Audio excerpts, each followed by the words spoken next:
भक्तवृंद जय श्री कृष्ण चैतन्य प्रभु नित्यानंद श्री अद्वैता गदाधर श्रीवासदि गौर भक्तवृंद हरे कृष्णा कृष्णा कृष्णा हरे हरे हरे राम राम राम हरे हरे हरे कृष्णा कृष्णा कृष्णा हरे हरे हरे राम राम राम हरे हरे हरे कृष्णा कृष्णा कृष्णा हरे हरे हरे राम राम राम हरे हरे हरे कृष्णा कृष्णा कृष्णा हरे हरे हरे राम राम राम हरे हरे कृष्णा कृष्णा कृष्णा हरे हरे हरे राम राम राम हरे हरे हरे कृष्णा कृष्णा कृष्णा हरे हरे हरे राम राम राम हरे हरे हरे कृष्णा कृष्णा कृष्णा हरे हरे हरे राम राम राम हरे हरे हरे कृष्णा कृष्णा कृष्णा हरे हरे हरे राम राम राम हरे हरे हरे कृष्णा कृष्णा कृष्णा हरे हरे हरे राम राम राम हरे हरे कृष्णा कृष्णा कृष्णा हरे हरे हरे राम राम राम हरे हरे हरे कृष्णा कृष्णा कृष्णा हरे हरे हरे राम राम राम हरे हरे हरे कृष्णा कृष्णा कृष्णा हरे हरे हरे राम राम राम हरे हरे हरे कृष्णा कृष्णा कृष्णा हरे हरे हरे राम राम राम हरे हरे जय श्री कृष्ण चैतन्य जय श्री कृष्ण चैतन्य जय श्री कृष्ण चैतन्य जय श्री कृष्ण जय गौरनिताय गौरनिताय जय गौरनिताय जय जय जगन्नाथ जय बलदेवा जय श्री जय सुभद्रा जय जय प्रभुपाद जय जय प्रभुपाद निताय गौर हरि बोल हरि बोल निताय गौर हरि बोल हरि बोल तेरा नाम संकीर्तन की जय। ओम अज्ञानतिमिरान्धस्य ज्ञानाञ्जनशलाकया चक्षुरुन्मिलितं येन तस्मै श्रीगुरवे नमः। श्रीचैतन्यमनोभीष्टं स्थापितं येन भूतले स्वयं रूपः कदा मह्यं ददाति सुपदान्तिकं वन्देऽहं श्रीगुरोः श्रीयुतापदकमलं श्रीगुरुन् वैष्णवांश्च श्रीरूपं साग्रजातं सहगणरघुनाथान्वितं तं सजीवं साद्वैतं सावधूतं परिजनसहितं कृष्णचैतन्यदेवं श्रीराधा कृष्णपादान् सहगणललिता श्रीविशाखान्वितांश्च नमः ॐ विष्णुपादाय कृष्णपृष्ठाय भूतले श्रीमते भक्तिवेदान्तस्वामिनिति नामिने। नमस्ते सारस्वते देवे गौरवाणी प्रचारिणे निर्विशेष शून्यवादि पाश्चात्यदेशतारिणे। नमो ॐ विष्णुपादाय कृष्णप्रेष्ठाय भूतले श्रीमते भक्तिसिद्धान्त सरस्वतीति नामने। श्रीवार्षभानवी देवी दयिताय कृपाब्धये कृष्णसम्बन्धविज्ञानदायिने प्रभवे नमः। माधुर्यो जल प्रेमाढ्य श्रीरूपानुगभक्तिदा श्रीगौरकरुणाशक्ति विग्रहाय नमोस्तुते। नमस्ते गौरवाणी श्रीमूर्तये दीनतारिणे रूपानुगविरुद्धाय अवसिद्धान्तहारिणे। नमो गौरकिशोराय साक्षाद् वैराग्यमूर्तये विप्रलम्भरशाम्बोधे पदाम्बुजाय ते नमः। नमो भक्तिविनोदाय सच्चिदानन्दनामिने गौरशक्ति स्वरूपाय रूपानुगवराय ते गौरविर्भाव भूमिस्त्वं निर्दिष्ट सज्जन प्रिय वैष्णव सार्वभौम श्री जगन्नाथाय ते नमः। वाञ्छाकल्पतरुभ्यश्च कृपा सिन्धुभ्य एव च पतितानां पावनेभ्यो वैष्णवेभ्यो नमो नमः। नमो महावदन्याय कृष्णप्रेम प्रदायते कृष्णाय कृष्णचैतन्य नामने गौरत्से नमः। पंचतत्वात्मकं कृष्णं भक्तरूपस्वरूपकं भक्तावतारं भक्ताख्यं नमामि भक्तशक्तिकं। हे कृष्ण करुणा सिंधो दीनबंधो जगत्पते गोपेश गोपिका कांत राधा कांत नमोस्तुते। चैतां सुरतोपंगो मम वन्दे मतिर्गति मत्सर्वस्वं पदां भोजो राधा मदन मोहन दिव्य वृंदावन कल्पद्रुमाद श्रीमद रत्नागर सिंहासनस्तु श्रीमद राधा शील गोविंद देवो पृष्ठालय सेव्यमानो स्मरामि। श्रीमन्राशरसारंभी वंशीवट तटस्थिता कर्षण वेणुशने गोपी गोपीनाथाय श्रेयस्तुनः। सप्तकाञ्चन गौरांगी राधे वृंदावनेश्वरी वृषभानुसुते देवी प्रणमामि हरिप्रिये। जय श्री कृष्ण चैतन्य प्रभु नित्यानंद श्री अद्वैत गदाधर शिवासादि गौर भक्तवृंद। हरे कृष्ण कृष्ण कृष्ण हरे हरे हरे राम राम राम हरे हरे। हरे कृष्ण। बहुत बहुत धन्यवाद वंदना प्रभु। पद्मजा माता रेडी है? यस प्रभु जी। श्री शिक्षाष्टक चेतो दर्पणमार्जनं भवमहादावाग्नि निर्वार्पणं श्रेय कैरव चंद्रिका वितरणं विद्यावधू जीवनम् आनन्दाम्बुधिवर्धनं प्रतिपदं पूर्णामृतास्वादनम् सर्वात्मस्नपनं परं विजयते श्रीकृष्ण संकीर्तनम् नामकारि बहुधा निज सर्वशक्ति तत्रार्पिता नियमित स्मरणेन कालः एतादृशी तव कृपा भगवन् ममापि दुर्दैवमीदृशमिहा जनेनानुरागः तृणादपि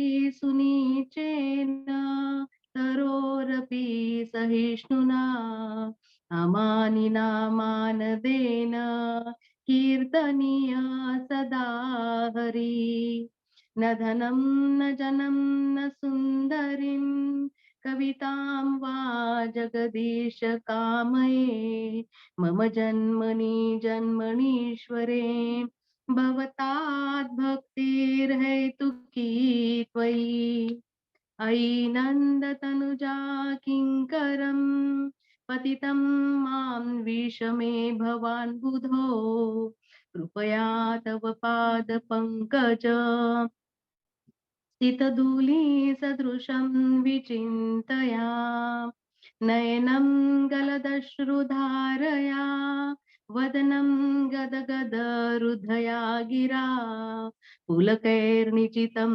वपुकदा तव नाम ग्रहणे भविष्यति युगायितं निमेषेण चक्षुषा प्रावृषायितं शून्यायितं जगत् सर्वं गोविन्द विरहे न मे आश्लिष्य वा पादरतां पिनष्टु माम् अदर्शनान्मरमहतां करोतु वा यथा तथा वा विदधातु लम्पटो मत्प्राणनाथस्तु स एव नापर हरे कृष्णा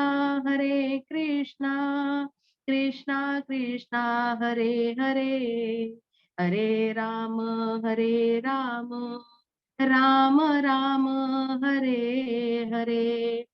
श्री श्री कृष्ण चैतन्य महाप्रभु श्री श्री शास्त्रक की जय। भगवान नाम के प्रति होने वाले 10 नाम अपराध। 1. भगवान नाम का प्रचार करने वाले महाभागवतों की निंदा करना।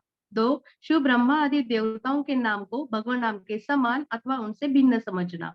3. गुरु की आज्ञा का पालन न करना। 4. वैदिक शास्त्रों अथवा प्रमाणों की निंदा करना। 5. हरे कृष्ण महामंत्र के जप की महिमा को काल्पनिक समझना।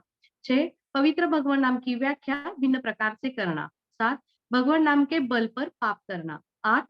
हरे कृष्ण महामंत्र के जप को वेदों में वर्णित एक शुभ सकाम कर्म या कर्म कांड के समान समझना।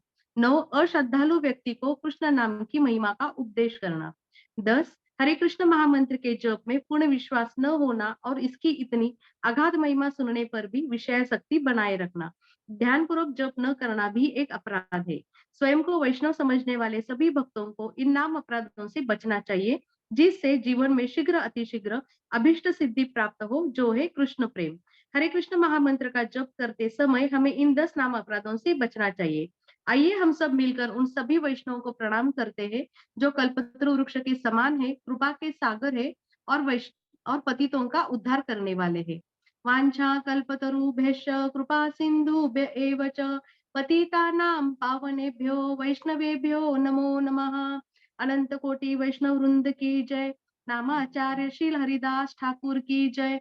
जगत गुरु श्रील प्रभुपाद की जय। हरे कृष्ण। बहुत बहुत धन्यवाद माता जी। क्वेश्चन प्रभु ready? Yes please. First of all मैं आनंद बलराम प्रभु जी का बहुत बहुत धन्यवाद दूंगा, क्योंकि प्रभु जी ने 2 वीक से मुझे पहले ही दिया था ये ऑलरेडी बोलने के लिए आचार्य जी पे, but still I was not able to give the lecture, यानी ये बता पाया, तो thank you Prabhu ji for giving me this opportunity. तो प्रभु जी ने मुझे श्रीला आचार्य रसिकानंद देवा जी के बारे में बताने बोला है। तो हम लोगों ने कई बड़े बड़े आचार्यों के बारे में सुना होगा, बट मुझे लगता है कि काफी कम लोगों ने रसिकानंद देव के बारे में सुना होगा। तो पहले मैं बताऊंगा कि रसिकानंद देवा का जन्म कैसे हुआ था। तो इनका जन्म 1591 अकॉर्डिंग टू क्रिश्चियन कैलेंडर इनका जन्म हुआ था रोहिणी या रायनी करके एक विलेज में, जो कि स्वर्ण रेखा और दोलंगा रिवर के संगम पे बना हुआ है। और इनके फादर वो विलेज के किंग थे, उनका नाम अच्युतानंद था, और उनके मदर का नाम भावनी देवी था। तो रसिकानंद जी को 2 नाम से बुलाया जाता था, एक तो मुरारी, या फिर प्यार से लोग मुरारी बोलते थे उन्हें, और कोई लोग रसिकानंद भी बोलते थे उन्हें। तो दोनों नाम से उन्हें जाना जाता था। और बचपन से ही बहुत वो आज्ञाकारी और उनके फादर मदर का जो भी इंस्ट्रक्शन है वो प्रॉपर्ली फॉलो करते थे, और भक्ति में उनका इंक्लिनेशन बचपन से ही काफी रहा था। तो हम लोगों को भी जैसे थ्रस्ट रहता है कि कभी-कभार, यानी कि हमारे स्पिरिचुअल मास्टर कौन रहेंगे या कब बनेंगे, जिनके नहीं हुए। तो सेम एंजाइटी उन्हें बहुत, यानी कम उम्र में ही उन्हें वो एंजाइटी यानी आने लगा कि मेरे स्पिरिचुअल मास्टर कौन बनेंगे और मेरे गुरु महाराज कौन बनेंगे। तो ये बहुत अच्छा प्रसंग है कि उनका कैसे उनका गुरु से मिलन हुआ था। तो वो एक ऐसी एंशियसनेस में वो काफ़ी देर बैठ के मेडिटेशन करते थे, बहुत ध्यान साधना में रहते थे कि कौन बनेगा, कैसे बनेगा। तो दिन-रात उनका ध्यान साधना में वो विलीन रहते थे। तो उनकी ध्यान साधना के फलस्वरूप उन्हें एक दिन एक भविष्यवाणी, या बोल सकते हैं हम लोग एक अदृश्यवाणी उन्हें सुनाई दी कि आपके जो गुरु महाराज है वो श्यामानंद प्रभु बनेंगे, और आप फ़िक्र ना कीजिए, वो बहुत जल्दी आपसे मिलने भी आएँगे। तो ये जैसे ही उन्होंने सुना तो उन्हें बहुत हर्ष उल्लास हुआ कि उन्हें पता चल गया कि उनके कौन जीवन के लिए यानी स्पिरिचुअल मास्टर बनेंगे और बहुत हैप्पी हो गए, वो बहुत खुश हो गए। तो मुझे लगता है सभी को श्यामानंद प्रभु के बारे में मालूम होगा। प्रभु, should I tell them like about little bit और should I continue like Shyamanand Prabhu? थोड़ा ओके, बहुत सो हाँ, सो एक स्मॉल पास टाइम बताऊंगा सबको, मुझे लगता है मालूम ही होगा कि श्यामानंद पंडित प्रभु का नाम बचपन में दुखी नाम था, बट आफ्टर इनिशिएशन फ्रॉम हृदय चैतन्य, आचार्य हृदय चैतन्य, उनका नाम दुखी कृष्ण दास हो गया था। उनका दुखी नाम इसलिए किया था क्योंकि उनके बॉर्न के पहले 2-3 उनके मदर यानी ब्रदर्स वगैरह का जो है वो डेथ हो गया था, तो उनके पेरेंट्स ने उनका नाम दुखी रख दिया था उसकी वजह से। तो फिर वो जैसे ही इनिशिएशन हुआ तो उनको इंस्ट्रक्शन दिया था श्यामानंद प्रभु को कि आप वृंदावन में जाइए और वहाँ पे जीव गोस्वामी के अंडर में आप शिक्षा ग्रहण कीजिए। तो वो जैसे ही वृंदावन गए और वृंदावन में शिक्षा ग्रहण करने, तो जीव गोस्वामी ने उन्हें एक बहुत ही मिनियल सर्विस बोल सकते हैं कि उन्हें एक सेवा दिया था कि आप जाके सेवा कुंज करके जो एक जगह है, वहाँ पे आप डेली क्लींजिंग कीजिए और उसे क्लीन रखिए। तो अब इन्हें जो बड़े-बड़े आचार्य हैं, उनका जो रहता है भाव, वो बहुत अलग रहता है। वो मिनियन सेवा को भी, मिनियल सेवा को भी बहुत अच्छे रूप में लेके कि अपॉर्च्युनिटी देख के उन्होंने फिर बहुत अच्छे से वो सेवा को निभाना चालू किया। उन्होंने डेली प्रतिदिन वो जाके वहाँ पे सेवा कुंज में क्लीन करते थे। तो एक दिन उन्हें एक झाड़ के पास वहाँ पे एक बहुत ही सुंदर एक उजाला सा कुछ तो भी दिख रहा था। तो उन्होंने जाके वो देखा, तो वहाँ पे उन्हें एक नूपुर मिली, जो बहुत ही एकदम हाथ लगाते से उनके अंदर एक अलग ही भावना का, चेतना का ये हुआ फॉर्म हुई। तो उन्हें जैसे टच किया, उन्हें पता चल गया था कि कोई नॉर्मल ऑर्डिनरी नूपुर नहीं है, ये स्वयं राधा रानी की नूपुर है। तो राधा रानी को जैसे ही पता चलता है कि उनकी नुपुर खो गई है, तो वो बोलते हैं कि उनके जो क्लोज एसोसिएट्स है ललिता सखी एंड विशाखा सखी को बोलते हैं कि आप जाके वो नुपुर को ढूंढिए वहां सेवा कुंज में। तो वो जैसे ही उनके एसोसिएट्स आते हैं और वो ढूंढने लगते हैं नुपुर, तो वो नुपुर वो जाके श्यामानंद पंडित यानी दुखी को पूछते हैं, दुखी कृष्णदास को, कि आपको मिला क्या ये नुपुर वगैरह? तो दुखी कृष्णदास बोलते हैं कि हाँ, मुझे नुपुर मिला है। तो वो बोलते हैं कि ललिता सखी बोलते हैं कि ये मेरे डॉटर इन लॉ का एक यानी ओल्ड वो उनका लेके आते हैं रूप ओल्ड लेडी का। तो बोलते हैं कि मेरे डॉटर इन लॉ का है नुपुर। तो वो बोलते हैं कि ठीक है, मैं आपको दूँगा, बट मैं डायरेक्टली उन्हें ही दूँगा, आपके डॉटर इन लॉ को, मैं आपके हाथ में डायरेक्टली नहीं दूँगा।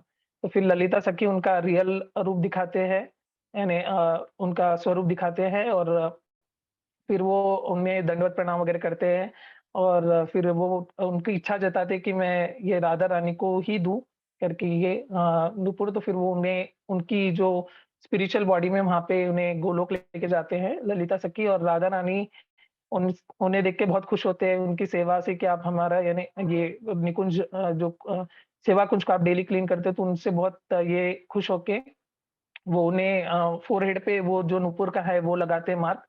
और फिर ललिता सखी उन्हें बोलते हैं कि आपने राधा रानी की जो खोई हुई चीज को उन्हें लाके दिया और आपने उन्हें प्रसन्न किया, तो आज से आपका नाम दुखी कृष्णदास नहीं रहेगा, आपका नाम श्यामानंद रहेगा, जो श्यामा को आनंद देता है। तो आपका नाम श्यामानंद पंडित रहेगा आज से ना। तो वो फिर वापस उनके जो मटेरियल बॉडी में आ जाते हैं और फिर वो उनका फर्दर पास टाइम और डिटेल में, बट इससे यही पता चलता है कि Shyamanand Pandit was very elevated devotee, exalted devotee. तो उनकी जैसे उन्हें पता चलता है बैक टू लाइक रसिकानंद देवा की स्टोरी में जो कि उन्हें मिलने वाले हैं, तो वो बहुत उनका जप करना चालू कर देते हैं और फिर उन्हें एक दिन रात दिन जप करते-करते बहुत उन्हें उनके बारे में सोचना, उनके प्रति रोना कि कब हमें दर्शन होंगे मेरे गुरु महाराज के, ये उनका भाव से। तो एक दिन उन्हें मॉर्निंग में ड्रीम आता है और उसमें श्यामानंद पंडित प्रभु जो है वो उन्हें बोलते हैं कि आप चिंता मत कीजिए, मैं आज ही आपको दर्शन दूँगा मेरे, आज ही आपसे हमारी मुलाकात होंगी। तो ये इतना सुन के ही वो बहुत खुश हो जाते हैं और फिर वो बहुत सारा अरेंजमेंट करते हैं और वेट करते हैं उनके लिए कि वो आएँगे, तो दिन भर वेट करते-करते फिर जैसे ही शाम का संध्या का समय आता है, तो वहाँ से वो नज़र रखते हैं और वहाँ से जैसे उन्हें वो श्यामानंद पंडित प्रभु आते हुए दिखते हैं, तो वो एकदम उन्हें देख के एकदम बहुत खुश हो जाते हैं और वहाँ से श्यामानंद प्रभु की भी जो वर्णन मैंने जो पढ़ा है, तो उसमें वर्णन ऐसा बताया है कि उनका एकदम जो चेहरा एकदम बहुत हाइट टॉल और बहुत ही इफल्जेंट था उनका, कि जैसे सूर्य के समान एकदम तेज था श्यामानंद प्रभु के इसमें। और वो उनके डिसाइपल्स के साथ घिरे हुए थे, जिसमें किशोरदास बड़े-बड़े उनके डिसाइपल्स थे, और वो सब डांसिंग कीर्तन करते हुए आ रहे थे।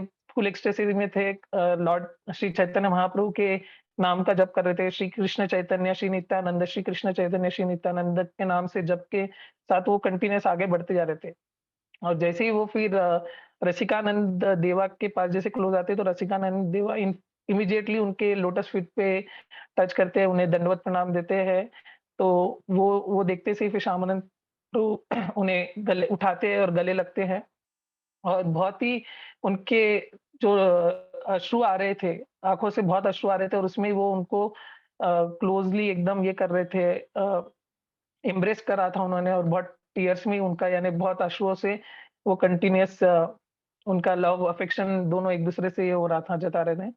फिर उन्होंने उन्हें इनिशिएशन दिया, और इनिशिएशन देने के बाद उन्होंने फिर चैतन्य महाप्रभु और नित्यानंद प्रभु के सामने ऑफर किया कि मैं एक्सेप्ट करता हूँ एज़ डिसाइपल टू रसिकानंद देवा। तो ये सब होने के बाद फिर उन्होंने उन्हें अपने साथ प्रीचिंग के लिए उन्होंने जोड़ा। तो फिर रसिकानंद देवा ने उनके गुरु महाराज श्यामानंद प्रभु के इंस्ट्रक्शंस को फॉलो करते-करते उनके साथ रहते-रहते बहुत ही एक्सपर्टली प्रीचिंग करना चालू कर दिया था। और उन्होंने एक्सपर्टली इतना प्रीचिंग करना यानी साथ में रह-रह के उनके सीख गए थे, तो उनकी ये सब स्पिरिचुअल ग्रोथ देख के श्यामानंद प्रभु ने उन्हें उनकी जो सबसे क्लोज़ राधा गोविंद जी की डिटी है, जो गोपी बल्लापुरा में है, तो वो उन्हें उनको सौंपी और बोला कि आज से आप इनकी सेवा कीजिए। और वो डीटीज़ का भी फिर वो एरिया में रह के पर्टिकुलर वहाँ पे उन्होंने प्रीचिंग चालू कर दिया। बहुत जो दुष्ट पापी और जो बहुत ही बोलते हैं हम लोग सोल्स जो है डिग्रेडेड सोल्स, उनको उन्होंने अपलिफ्ट करने का काम किया। तो ये सब देख के कई लोगों के मन में ईर्ष्या भाव वगैरह आने लगा, जो नॉन डिवोटी थे, एथिस्ट लोग थे। तो उन लोगों ने काफ़ी उनको ये करने के लिए एक बार एक पागल हाथी, जंगली हाथी हम बोल सकते हैं, उनके पीछे उन्होंने वो छोड़ दिया रसिकानंद देवा के पीछे। बट बाय स्पिरिचुअल पोटेंसी और जो भी उनकी शक्तियाँ थी स्पिरिचुअल, तो वो यूज़ करके उन्होंने वो मद हाथी जो पागल हाथी है, उसको भी उन्होंने एक डिवोटी के फॉर्म में उन्हें भक्त के रूप में एक शांत करके उन्हें एक भक्त के रूप में उन्होंने उनको कर दिया, ट्रांसफ़ॉर्म कर दिया। और सिमिलरली जो लोगों के मन में ईर्ष्या भाव था और जिन लोगों का था, उन्होंने ये सब पूरा एस्टोनिशिंग ये जो पास्ट टाइम है देख के, उन्होंने एकदम से सब लोगों ने उन्हें प्रेज़ किया, उनके पास आके उन्होंने उन्हें से क्षमा माँगी और उनसे बोला कि अब हमसे गलती हो गई, हम नहीं करेंगे मिस्टेक। तो उन्होंने ऐसे काफ़ी लोग जो एथिस्ट थे, जो थे, उन लोगों को भी उन्होंने भक्ति में लाने का बहुत बड़ा काम किया था। और उन्होंने सेमली उनके गुरु महाराज के इंस्ट्रक्शंस पे फॉलो करते-करते आगे भी उन्होंने और कई स्क्रिप्चर्स भी लिखे हैं, जिसमें श्यामानंद षट का भी है और श्री भागवत षट का भी है। तो ऐसे कई उन्होंने स्क्रिप्चर्स को भी लिखा, और काफ़ी लॉन्ग टाइम पे उन्होंने फेस्टिवल्स वगैरह भी जो अरेंज होते थे, तो श्यामानंद प्रभु के साथ 1-2 बार जगन्नाथपुरी में भी बहुत बड़े-बड़े फेस्टिवल्स अरेंज किए, जो उनके अभी भी वहाँ पे जो जहाँ टेम्पल है, वहाँ पे अभी भी लोग उनको यानी जभी भी आता है तिथि, 2 फेस्टिवल्स को मनाते हैं वहाँ पे। और सिमिलरली ऐसे ही प्रचार करते-करते जब उनकी लास्ट का टाइम यानी जो डिसअपियरेंस का टाइम आया, तो उन्होंने फिर सब छोड़ के उन्होंने रेमुना नाम के गाँव में उन्होंने वहाँ पे लेके गया सब अपने डिसाइपल्स वगैरह को, और वहाँ पे उन्हें कृष्णा कथा दी, उन्हें बताया कि आपको अब आगे कृष्ण को सर्व करना है, आगे आपको उनके सेवा में हमेशा लीन रहना है, प्रचार करना है वगैरह-वगैरह इंस्ट्रक्शंस दिया कथा की। और जो खीरचोर गोपीनाथ टेम्पल है, जो बहुत फेमस है एक पास टाइम्स के लिए भी, तो वो वहाँ पे ही उन्होंने भगवान गोपीनाथ जी के दर्शन लेते हुए उनके चरणों में उन्होंने अपना अंतिम ये रखा, और वहाँ से फिर वो गोलोक वृंदावन के लिए डिसअपियर हो गए। और ऐसे ही फिर उनके वहाँ पे अभी भी समाधि टेम्पल बनाया हुआ है रेमुना में, जहाँ पे अभी भी भक्त लोग जाते हैं दर्शन करने के लिए काफ़ी। तो मैं जब ये पढ़ रहा था पास्ट टाइम्स और जो आचार्य रसिकानंद देव के बारे में पढ़ रहा था, तो मुझे बहुत इसमें ये सीखने को मिला कि गुरु महाराज के प्रति जो होना चाहिए हम लोगों का जो कि उनकी आज्ञा और उनके प्रति जो डिजायर होना चाहिए कि हमें कब मिलेंगे, या अगर हमने एक्सेप्ट कर लिया तो वो जो मिलने का जो है, वो मिलन की बार बार जो प्रतीक्षा और उनके लिए डिजायर करना, उनके इंस्ट्रक्शन को एज इट इज फॉलो करना, तो ये काफी एग्जाम्पलरी है from the like past times of Rasikanand देवा. सो या this much. Thank you so much. Thank you, Anything else, Prabhu. Thank you Prabhuji? so much. Anand Brahma, Prabhu, if you want to add something. No, I think you have covered it completely. Thank you so much, Prabhu. बहुत अच्छे से बताया you. आपने. Thank in fact you so much. Rasikanand देवा के बारे में बहुत ज्यादा हमको पता नहीं था, तो आपने काफी विस्तार से बताया हमको, तो बहुत बहुत धन्यवाद आपका. Thank you. Okay, Okay. Quran pro ready है? जी प्रभु जी. हरे कृष्ण. तो आज मुझे मौका दिया गया है श्रीवास पंडित या श्रीवास ठाकुर उनके लीलाओं के बारे में बताने के लिए. मैंने जो थोड़ा बहुत प्रयास किया है उसमें कुछ 7-8 लीलाएं मैंने ये है, पूरा तो कवर नहीं कर पाया हूँ, लेकिन जितना हो सके उतना मैं बताऊंगा.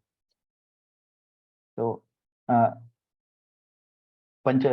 जो सब पंचतत्व है, जैसे कृष्ण चैतन्य, प्रभु नित्यानंद, श्री अद्वैत, गदाधर और श्रीवास, जो पंचतत्व में से एक है श्रीवास ठाकुर या तो श्रीवास पंडित. तो इनका जो जन्म था ये श्रीहट्ट नाम के गांव में हुआ था. उनके पिताजी का नाम था हलधर पंडित.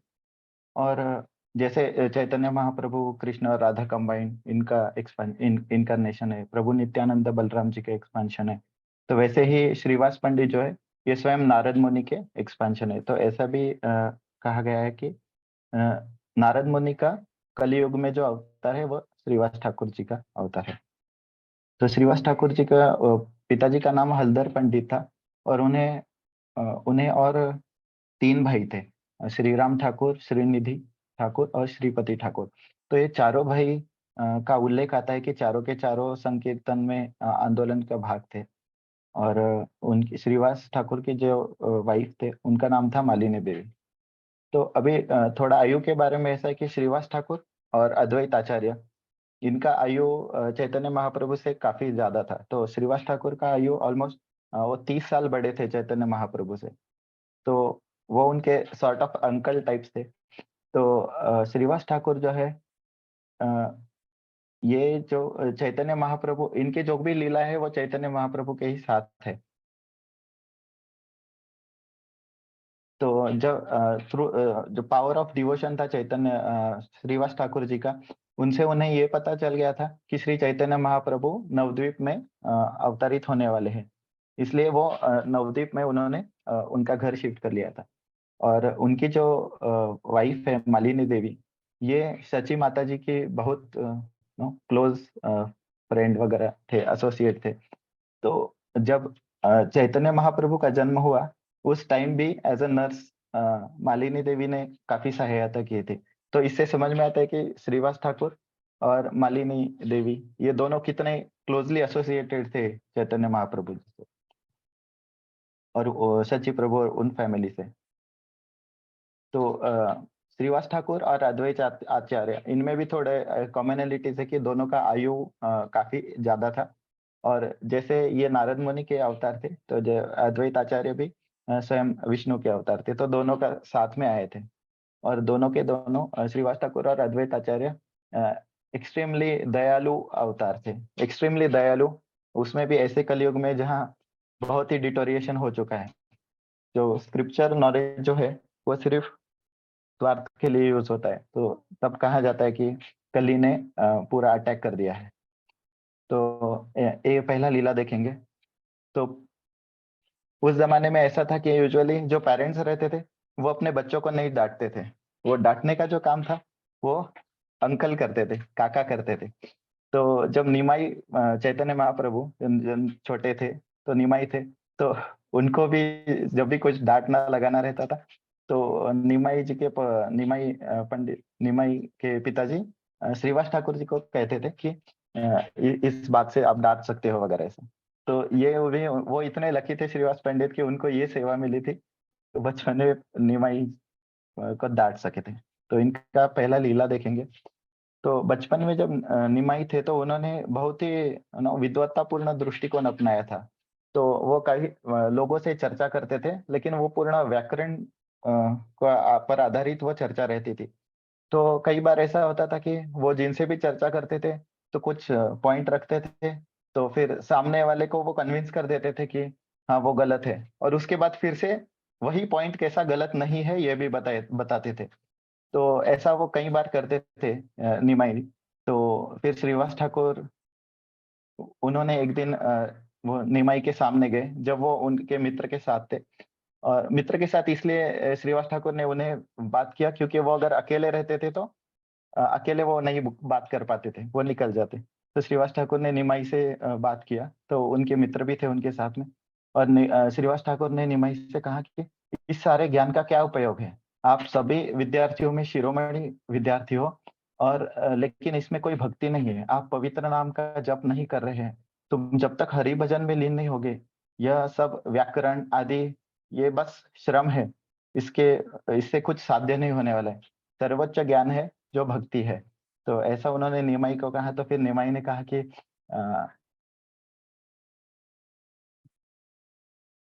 आपके आशीर्वाद से एक दिन मुझे यह भी मिल जाएगा। तो फिर उसके बाद तो इस ये जो लीला थी, इससे इसका जो छोटा सा लर्निंग जो बताया गया है कि हमें हमेशा याद रखना चाहिए कि भक्ति ये बहुत ही इम्पोर्टेंट है। विदाउट भक्ति सिर्फ ज्ञान अर्जन करना तो सिर्फ मतलब इंफॉर्मेशन लेने के जैसा है। तो एक बार इसमें एक उदाहरण भी आया था जो मैंने भी इधर लिख के रखा है। तो वो था कि एक बार प्रभुपाद जी के सामने भी एक व्यक्ति आया था और उसने कहा था कि मैं एक 1 to 700 श्लोकास सीधा भी बोल सकता हूँ और उल्टा भी बोल सकता हूँ। तो प्रभुपाद जी ने भी उन्हें बोला था कि ठीक है, लेकिन क्या तुम आधा भी श्लोका जी रहे हो क्या जिंदगी में? तो जो भी वो है तो वो जीना चाहिए, ऐसा इसका आशय प्रभुपाद जी ने दिया है।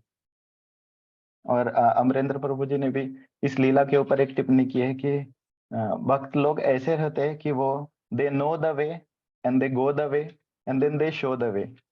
तो वो जानते भी है कि रास्ता क्या है और वो उस पर चलते भी है, और उसके बाद वो दूसरों को भी वो रास्ता दिखाते हैं। तो ये था पहला लीला। दूसरा लीला था कि जब निमाई पंडित जी के जो पिताजी थे जगन्नाथ मिश्रा जी, इनका जब स्वर्गवास हो चुका था, तो उसके बाद निमाई ने कहा था कि मैं अभी गया जाकर श्राद्ध करके आता हूँ। तो फिर वो गया गया गए, और वहां पर उन्हें उनके स्पिरिचुअल टीचर मिले, ईश्वर पुरीपादा। तो तब उनके हृदय में वो सीड ऑफ डिवोशन वो डाला गया था। और उसके बाद जब निमाई जब यहाँ आए थे, फिर से जब वो आए यहाँ पर, तो बिल्कुल मतलब उन्होंने आकर श्रीवास ठाकुर जी का जो घर था उससे बिल्कुल मेन संकीर्तन का आंगन बनाया था। तो उसे श्रीवास आंगन भी ऐसा बोला जाता है। तो सबके सब लोगों को बड़ा आश्चर्य हुआ कि अरे निमाई जो है, तो ये तो जब गया जब श्राद्ध के लिए जब गया था तो तब तो बड़े नॉर्मल थे, तो अभी आने के बाद क्या हो गया है निमाई को? तो कुछ लोग सची माता के पास आए, उन्होंने बोला कि अरे तुम्हारे बेटे को ना मुझे लगता है कि थोड़ा भूत बाधा हो चुका है, तो तुम उसे ना थोड़ा घी वगैरह लगाते जाओ, तो शिवा को ऑफर करो और वो निमाई को लगाते जाओ, तो उससे उसे भूत बाधा चला जाएगा। कोई बोला अरे इससे इससे कुछ होने नहीं वाला है, तुमको तो विष्णु ऑयल का जरूरत है, विष्णु का तेल लगाना पड़ेगा, उसका शरीर बहुत तप गया है, उससे हो रहा है। तो फिर जो सच्ची माता थी उन्होंने सोचा कि मेरा पति तो मैं खो चुकी हूँ, और अभी ये जो बड़ा बेटा था उसने भी संन्यास ले लिया, और अभी ये जो है निमाई, ये भी लोग कहते हैं कि ये पागल हो चुका है। तो फिर तब सची माता श्रीवास ठाकुर जी के पास आए थे और उन्होंने कहा था कि आप शास्त्र जानते हो, आप मेरे बेटे को भी जानते हो, तो प्लीज कृपया आप मुझे बताए कि क्या वो सच में पागल हो चुका है। तो श्रीवास ठाकुर ने वो मंद मुस्कुराया और उन्हें कहा कि मैं तो चाहता हूँ कि हर कोई ऐसे ही पागल हो।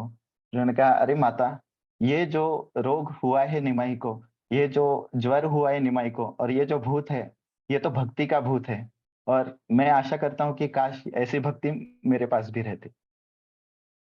तो फिर उन्होंने सची माता को बोला कि कुछ भी गलत नहीं है, दुनिया में अगर कोई पागलपन होना चाहिए तो वो भक्ति का ही होना चाहिए, और वही तुम्हारी निमाई में है। तो फिर इस लीला का जो छोटा सा लर्निंग बताया उसमें अ, एक कोट है कि त्यजन्तु बांधवा सर्व निंदतु गुरुवो जनः तथापि परमानंदो गोविंदो मम जीवनम। इसका अर्थ ऐसा है कि अगर मेरी श्री भक्ति, हरि के प्रति भक्ति देखकर अगर मेरे दोस्त भी मुझे छोड़ देते हैं तो कोई बात नहीं है, और मेरे जो वरिष्ठ है, मेरे जो फैमिली के भी सीनियर्स है, जो हमेशा सलाह देते आए हैं, वो भी अगर मुझे छोड़ देते हैं मेरी हरि भक्ति देखकर तो भी कोई बात नहीं है। अभी भी मेरे जीवन और आत्मा के सुख का सबसे बड़ा स्रोत श्री हरि ही है। तो ये उदाहरण मैंने इसलिए लिया था कि बोला था सामान्यतः हम भी जब मेरे टाइम भी जब हम भक्ति करते थे तो यूजुअली जो बड़े हैं या मित्र है, कई लोग नाराज हो जाते हैं, छोड़ जाते हैं। तो इस लीला से पता चलता है कि उन्होंने तो स्ट्रेट अवे डिक्लेयर किया था कि कोई भी छोड़ दो, कोई भी कुछ भी हो जाओ, लेकिन श्री हरि को कभी नहीं छोड़ेंगे। और एक मैंने श्रील प्रभुपाद का भी यहाँ पर एक उदाहरण लिख के रखा है जो मुझे बहुत पसंद है। श्रील प्रभुपाद कहते थे कि they think we are crazy, we think they are crazy. हमें लगता है कि वो पागल है और उन्हें लगता है कि हम पागल है, लेकिन फर्क इतना है कि हम सही है और वो गलत है। और एक बात जो बहुत ही ये लगी थी कि इवन श्रील प्रभुपाद भी तब कहते थे कि ये इसका जब उल्लेख होता था तो श्रील प्रभुपाद की कहते थे कि आई विश मुझे भी ऐसी भक्ति होती, मेरी भी ऐसी इच्छा है कि मेरे पास भी ऐसी भक्ति होती। तो इसके ऊपर ऐसा टिप्पणी है कि जिनके पास भक्ति होती है वो कहते हैं कि मेरे उनके पास वो है नहीं, और जिनके पास नहीं होती है वो उसकी मनोकामना भी नहीं करते हैं ऐसा। और हम जो डिवोटीज है वो बीच वाले रहते हैं कि हमें चाहिए है लेकिन हमारे पास वो है नहीं ऐसा। तो इसका लेसन था कि हमारे पास इतना डीप डिजायर चाहिए कृष्णा के लिए, पागल बनने के लिए। अगली लीला जो है, तो अभी हम सब जानते कि भगवान कृष्ण ने जन्म तो मथुरा में लिया था, लेकिन उनके सब इंटीमेट पास टाइम्स जो कुछ है वो सब वृंदावन में है। तो उसी प्रकार श्री चैतन्य महाप्रभु का भी जन्म जगन्नाथ मिश्रा जी के घर हुआ था, लेकिन उनके सारे लीलाएं श्रीवास ठाकुर के घर में हुई थी।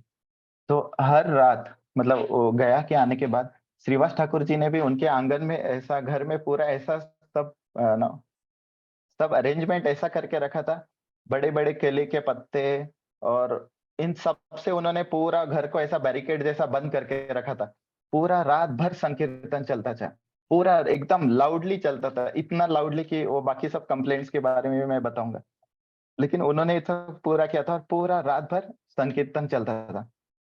तो फिर ऐसा था कि वहां कर जो आजू बाजू वाले जो ब्राह्मण थे वो श्रीवास ठाकुर का कहते थे कि तुम ये कीर्तन को क्यों साथ दे रहे हो, ये रात भर इतना तुम आवाज क्यों करते हो, और तुम चातुर्मास में भी क्यों कीर्तन कर रहे हो, क्या तुम जानते नहीं हो कि विष्णु सो रहे हैं चातुर्मास में, तुम कीर्तन करोगे तो वो गुस्सा हो जाएंगे, वो तुम्हें शाप देंगे और उससे हमारा भी नुकसान होगा। तो सब लोगों को इससे बड़ी दिक्कत थी, ब्राह्मण और मुस्लिम्स सबको इससे बड़ी दिक्कत थी। तो फिर उन्होंने फिर सोचा कि एक काम करते हैं, हम ऐसा अफवाह वो बोल देते हैं कि ये बात अभी नवाब तक गई है और नवाब अभी आर्मी लेकर आने वाला है, उसके सैनिक भेजेगा श्रीवास ठाकुर को मारने के लिए। तो श्रीवास ठाकुर को जब ये बात पता चली तो वो घर में गए और वो अति उत्कटता से नरसिंह भगवान की उपासना करने लगे। उनके बिल्कुल आंखों में अश्रु थे, अति उत्कटता से वो, उनके घर में तो नरसिंह भगवान की शालिग्राम शिला भी थी, वो उनके सामने बिल्कुल गिड़गिड़ा कर रोने रहते कि नरसिंह भगवान प्लीज प्लीज मुझे बचा लो, मुझे बचा लो। और फिर उस टाइम तो ऐसा था कि चैतन्य महाप्रभु एकदम ग्वाले के मूड में गंगा तट पर घूम रहे थे। तो फिर उन्होंने जैसे ही श्रीवास ठाकुर की प्रार्थना ही सुनी तो एकदम अचानक वो उनको मतलब 8 हाथ आ गए और वह वैसे कैसे चैतन्य प्रभु एकदम दौड़ते हुए आए, शंख चक्र गदा पद्म ये सब भी उनके इसमें था, और वो दौड़ते दौड़ते और उन्होंने श्रीवास ठाकुर जी का दरवाजा खटखटाने लग गया, धड़ धड़ धड़ धड़ धड़। अभी श्रीवास ठाकुर को लगने लग गया कि वो तो आर्मी आ गई है नवाब की। उन्हें क्या पता था कि ये चैतन्य महाप्रभु है जो कि नरसिंह भगवान का पोटेंसी उनमें आ गया है। तो फिर वो दरवाजा खोल नहीं रहे थे और चैतन्य महाप्रभु बाहर से बोल रहे थे कि तुम जिसकी आराधना कर रहे हो, तुम जिसको बुला रहे हो वह मैं ही हूँ, दरवाजा खोलो, दरवाजा खोलो। लेकिन श्रीवास ठाकुर ने दरवाजा नहीं खोला। तो फिर इवेंचुअली फिर चैतन्य महाप्रभु ने वो दरवाजा तोड़ दिया और फिर वो अंदर आ गए। तब तक तो श्रीवास ठाकुर थर थर थर थर कांप रहे थे। फिर उन्होंने चैतन्य महाप्रभु ने बोला कि मैं नरसिम्हा हूँ। फिर चैतन्य महाप्रभु ने जो नरसिंह भगवान का पोटेंसी था वो रिमूव किया था और वो एज ए नरसिंह देव आए थे उधर। तब उनका वर्ण लाल था और फिर श्रीवास ठाकुर जी ने उनको नमस्कार किया और फिर उनके चरणों पर वो गिर गए। फिर चैतन्य महाप्रभु ने बोला कि तुम बिल्कुल निश्चिंत रहो, मैं तुम्हारा प्रोटेक्शन करूंगा। तो फिर श्री चैतन्य महाप्रभु ने उस टाइम पे श्रीवास ठाकुर को बुलाया था कि तुम तुम्हारा पूरा जो बड़ा कुटुंब है उससे भी लेकर आओ। और उन्होंने उनके जो फिर 8 हाथ आए थे, उन्होंने फिर उनके सब फैमिली मेंबर्स के सब के सर को टच किया था और उन्हें प्रेम दिया था। तो संरक्षण भी दिया था और प्रेम भी दिया था। तो फिर इस लीला का जो लर्निंग बताया वैसा है कि चैतन्य महाप्रभु हमें एज ए नरसिंह भगवान प्रोटेक्ट भी करते हैं और प्रेम भी देते हैं, दोनों के दोनों मिल जाता है।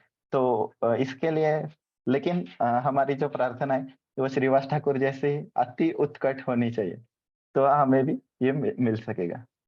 तो पहला था डिवोशन चाहिए और इसमें है कि डेस्परेशन चाहिए।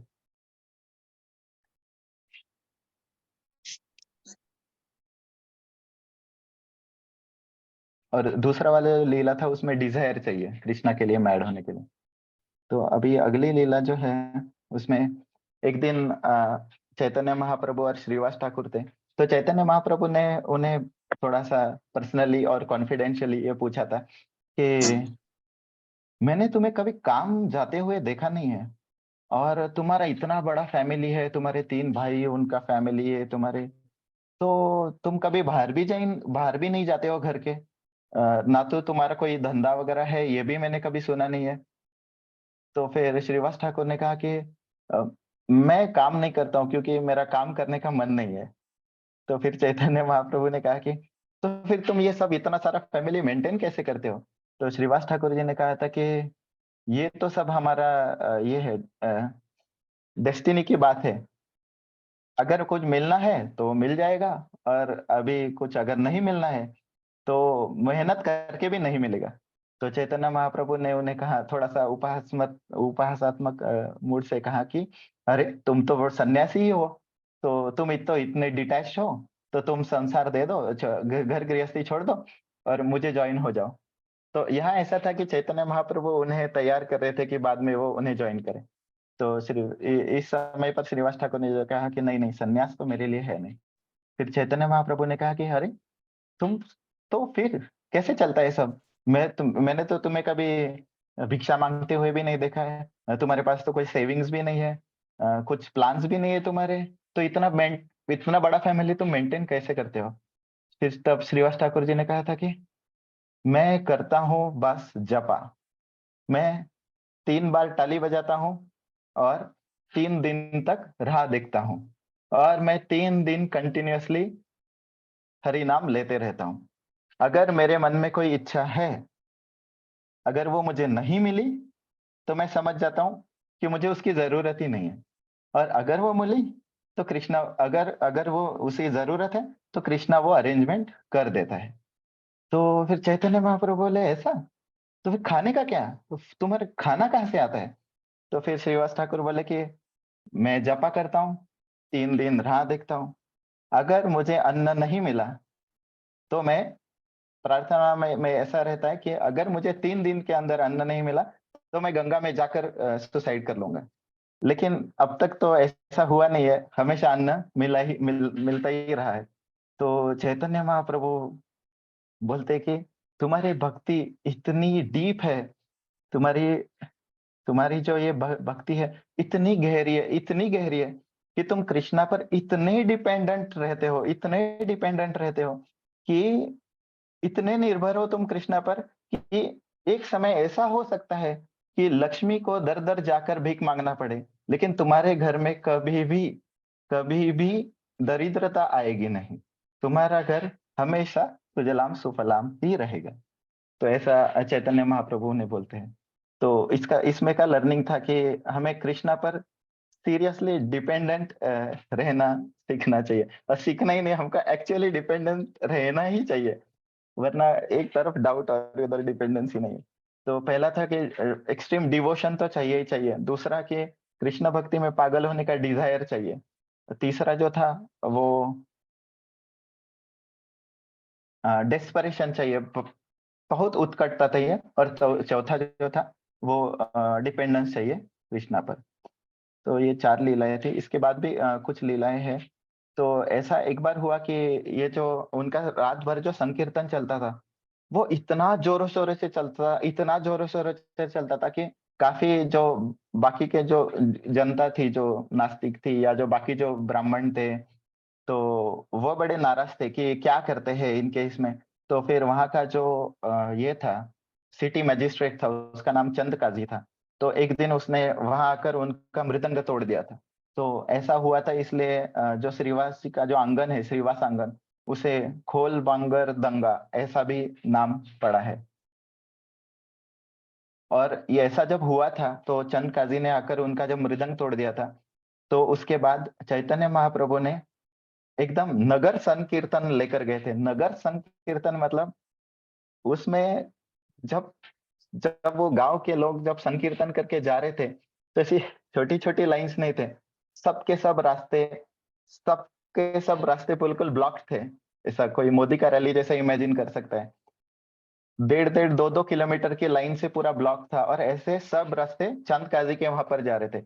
तो जब वो जैसे वो सबके सब संकीर्तन करके जा रहे थे, तो चंद काजी के नौकरों ने देखा कि ये तो हम चारों साइड से घेरने से पहले हम यहाँ से भाग जाना चाहिए। उन्होंने चंद काजी को भी बोला कि कल तो तुम बड़े गए थे उनको धमकाने के लिए, तोड़ फोड़ करके आ गए, अब वो तो आ गए हैं आपके घर में। तो फिर सबके सब वो तो नौकर लोग तो भाग जाते हैं, लेकिन चंद काजी वहीं घर में रुकता है। फिर चैतन्य महाप्रभु और सबके सब वहां आते हैं। तो तब चैतन्य महाप्रभु और चंद काजी के बीच में वार्तालाप होता है। तो चंद काजी भी बोलता है चैतन्य महाप्रभु को कि कल रात को तो मेरे सपने में आधा सिंह और आधा नर, ऐसा कोई तो अजीब इंसान में आया था और मेरी छाती पर बैठ गया था कि ये ऐसा क्यों किया तूने, इसके बाद होना नहीं चाहिए। तो तब चंद काजी और चैतन्य महाप्रभु इनमें मतलब वो उसको पता चल जाती है चैतन्य महाप्रभु की महानता, और वो बोलता है कि मेरे पूरा खानदान में अभी कोई भी कभी भी संकीर्तन के बीच में कोई भी ऑब्स्ट्रक्शन वगैरह कभी नहीं लाएगा, कोई बाधा नहीं पैदा करेगा। तो ये एक लीला थी। उसके बाद एक महाप्रकाश लीला है जो श्रीवास आंगन जी के श्रीवास आंगन में हुई थी। तो एक दिन था कि चैतन्य महाप्रभु श्रीवास ठाकुर के घर पर आए थे, और वो ऐसा दिन था कि बाहर जो भी लोग थे वो बड़े ही मतलब वो बोल रहे थे कि हमें तो एंट्री मिलती नहीं है, पता नहीं ये घरों में क्या करते रहते, लगता है कि तो ये तो नशा पता करते रहते, दरवाजे बंद करके ऐसा क्या करते रहते हैं, बिल्कुल बिल्कुल भ्रष्ट लोग है ये।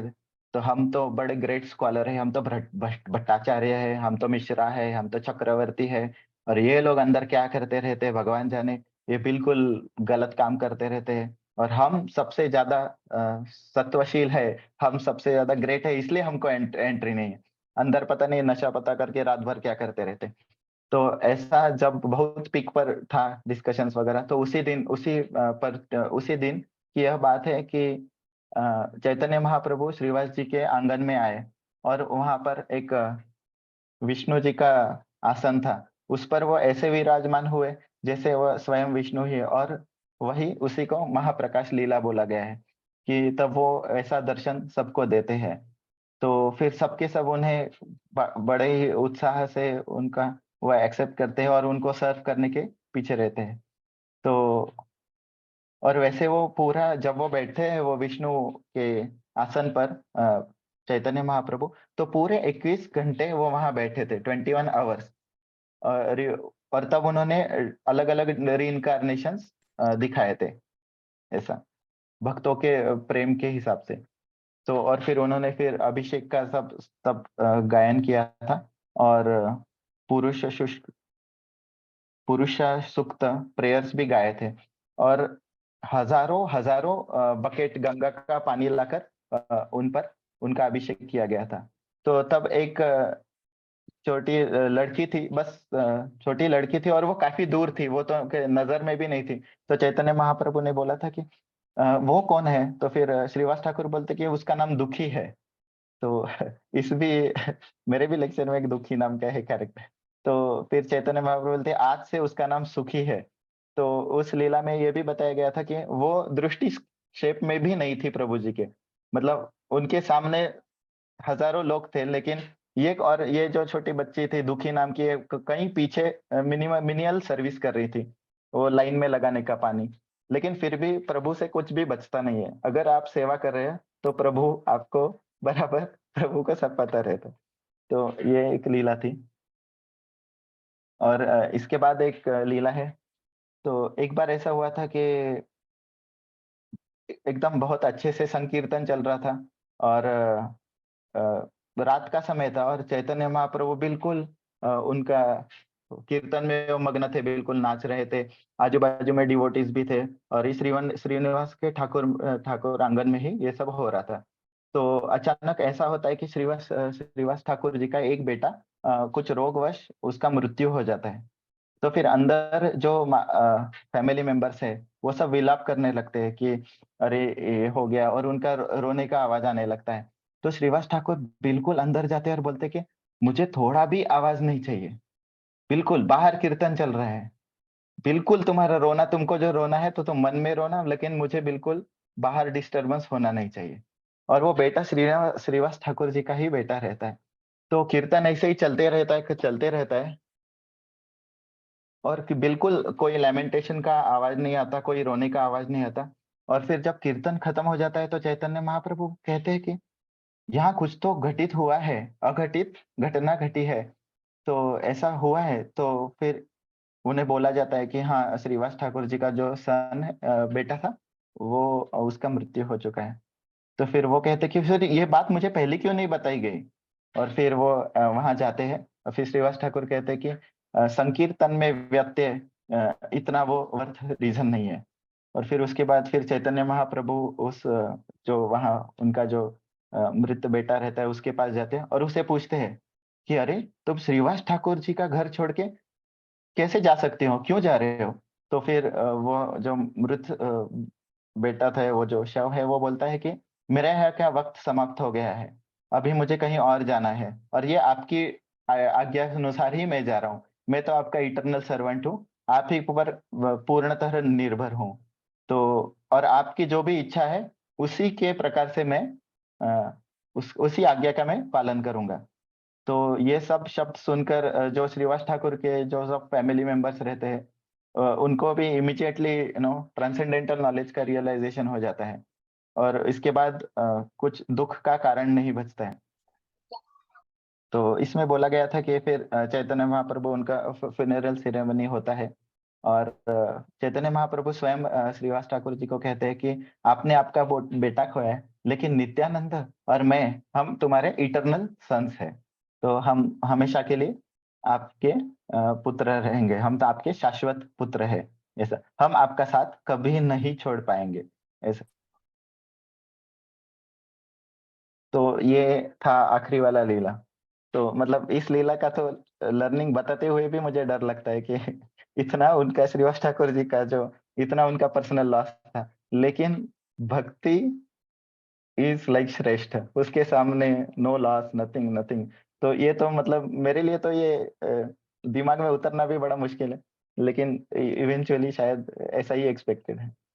तो इतना इतना ही है मेरी तरफ से आज के लिए। हरे कृष्ण। हरे कृष्णा। बहुत धन्यवाद प्रभु, बहुत अच्छे से आपने इलैबोरेटली बताया। एक अनाउंसमेंट है, जो भक्त राम कथा के लिए, कृष्ण रूपा माता जी के राम कथा के लिए क्लास के लिए ज्वाइन करिए हैं, तो उनको निवेदन है कि वो दूसरा ग्रुप में जाके देखें, दूसरा जूम आईडी दिया है, जूम आईडी का क्लैश था इस पर। तो please those devotees were supposed to join Ram Katha by Krishna Rupa Mataji, you can please log into a different ID. The ID is given in the group. Hare Krishna. Okay, तो हम अभी भागवतम का चर्चा को आरंभ करते हैं। तो पिछली बार हम चर्चा कर रहे थे तीसरे स्कंद से, तो अब इस बार तीसरे अध्याय की शुरुआत को चालू करते हैं। तो उद्धव जी और विदुर जी के बारे में चर्चा हो रही है। तो उद्धव जी कंटिन्यू कर रहे हैं अपने लीलाएं बताने के लिए, कृष्ण भगवान की लीलाएं बताने के लिए। तो हम चालू करते हैं। तीसरा स्कंद, तीसरा अध्याय, पहला श्लोक। उद्धवाच ततः स आगत्य पुरं सपित्रो शिखर्षया संबलदेव संयुत निपात्य तुंगादरिपुयुथा युथनाथम हतम व्यकर्षद्वयुषम ओजस्सव्यम।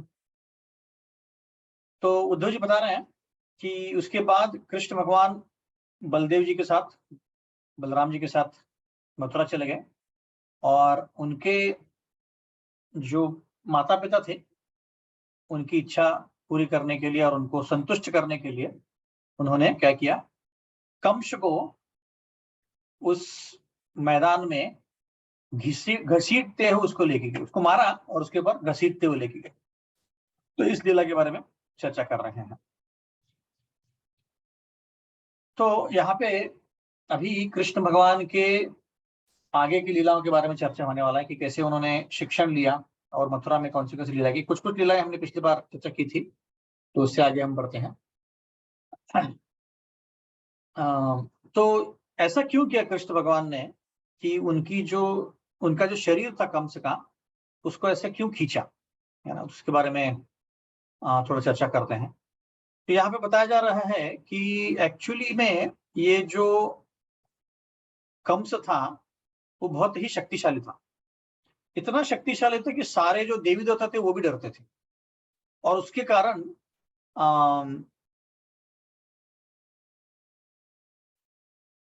कारण उनके जो माता पिता थे वो भी डर रहे थे। तो सबको यकीन हो कि अब ये मर चुका है और अभी है ही नहीं, ये दिखाने के लिए उन्होंने क्या किया, उस शरीर को, कंस के शरीर को खींचते हुए चले गए। और ऐसा बोला है कि वहां पे ऐसा बहुत बड़ा कैनल बन गया उस मथुरा के रीजन में, ऐसा बोला गया। ऐसे तो अभी अगले श्लोक पे चलते हैं।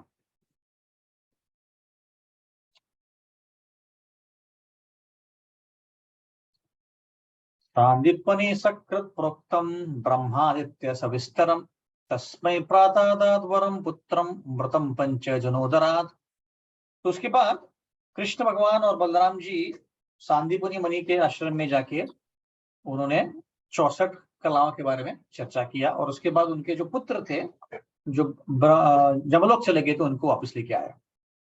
कोई बता सकता है कि सांदीप मुनि का आश्रम कहाँ पे है? तो उज्जैन। उज्जैन, हाँ करेक्ट, उज्जैन में। तो अभी ये जो श्लोक है इसमें बताया जा रहा है कि कृष्ण भगवान और बलराम दोनों मिलके कहाँ पे गए, उज्जैन गए सांदीप मुनि के आश्रम में, और वो पढ़ने लगे। तो उन्होंने 64 कलाएं 64 दिन में सीख ली, ऐसे बोलते हैं, है ना। 64 कलाएं में बहुत कुछ आता है। आप अगर कृष्ण बुक पढ़ेंगे तो उसमें 64 कलाओं का वर्णन किया गया, प्रभुपाद वर्णन करते हैं। जैसे उसमें सिलाई करना, जूते बनाना, या फार्मिंग करना, ऐसे बहुत सारे कलाएं हैं, है ना, वो सिखाई जाती। तो पहले के गुरुकुल सिस्टम में सारा कुछ सिखाया जाता था बच्चों को, है ना। तो अभी तो सब गड़बड़ हो गया एजुकेशन सिस्टम, उसके बारे में बात करना ही मतलब नहीं, पर पूरा सिस्टम गड़बड़ हो गया इतना कि कोई भी कुछ भी काम कर सकता। बच्चे कुकिंग, मतलब मैं बात कर रहा हूँ, प्रभु जी कुकिंग कर सकते थे, फार्मिंग कर सकते थे, सिलाई कर सकते थे, जादूगिरी भी सिखाते थे, बहुत कुछ सिखाते थे। तो 64 कलाएं सीखे वो। तो अभी जहाँ पे बताया जा रहा है कि मथुरा में जैसे ही कृष्ण भगवान पहुंचे और उन्होंने कंस को मार दिया, तो अभी सबसे बड़ा प्रश्न जो कृष्ण भगवान के सामने आया था ये था कि ये जो बात है कि अब हम यहीं पर रहने वाले हैं और वृंदावन नहीं आने वाले, कैसे बताया जाए। क्योंकि नंद महाराज और जो गोप आए थे उनकी इच्छा थी कि कृष्ण भगवान अभी कंस को मार के वापस लौट जाए। उनको पता ही नहीं है कि कृष्ण भगवान अभी और बलराम जी कंटिन्यू करने वाले हैं, रुकना कहाँ पे, मथुरा में। तो कृष्ण के लिए बहुत ही मुश्किल था, बहुत मुश्किल। आप सोचिए कि आपके माता पिता हैं और आप कोई गांव जा रहे हो, और वहां पे थोड़े दिनों के बाद आप उनको बोलते आप चले जाओ, मैं नहीं आने वाला हूं।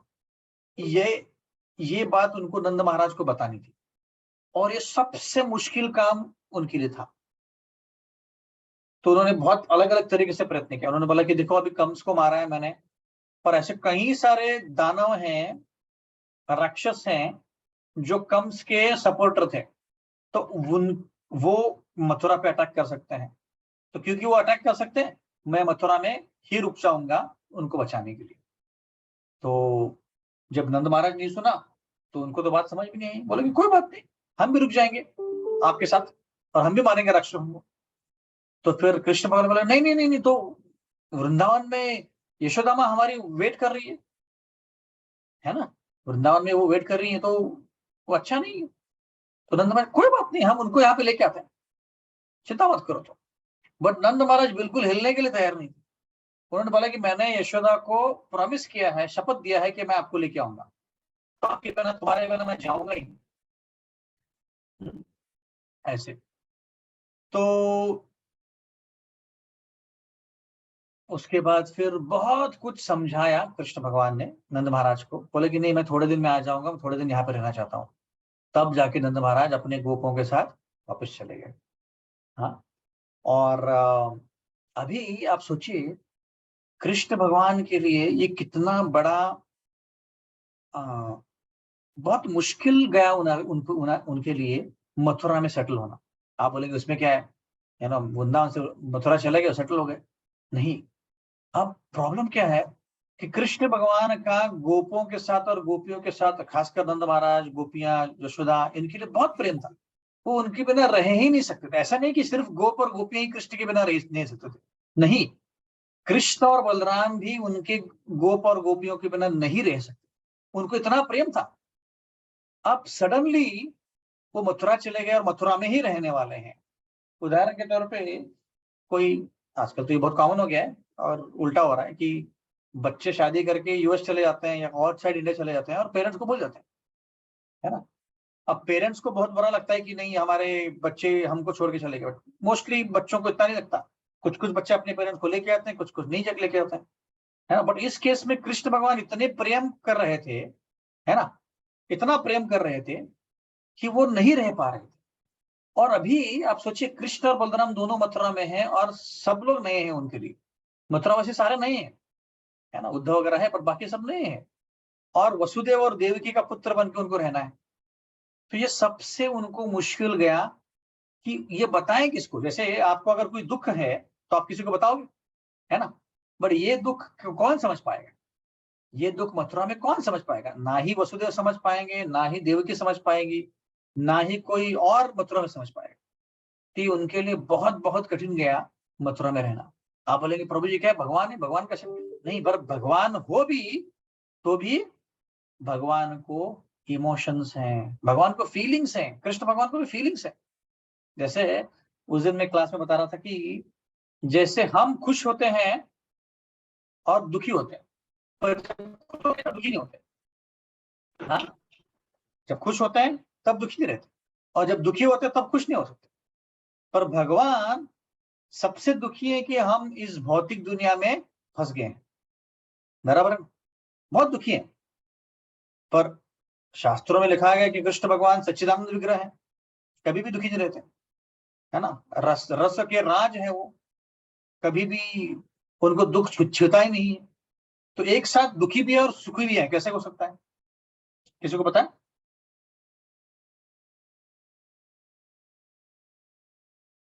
कृष्ण भगवान एक साथ दुखी और सुखी कैसे रह सकते हैं? ये सारंग को रेजर हैंड। हाँ जी, तो ये लाइक मैं स्पेकुलेट कर रहा हूँ थोड़ा सा कि मे बी वो मेंटल स्पेकुलेशन या शास्त्रिक बेसिस पे स्पेकुलेशन? ब्रो आप डिसाइड करो। ठीक है, मेंटल होगा तो शायद कि वो दुखी होना भी एंजॉय कर रहे लाइफ में से, रसा के जैसे। ओके, ठीक है, doesn't answer my question, but yeah, to a certain extent it's okay.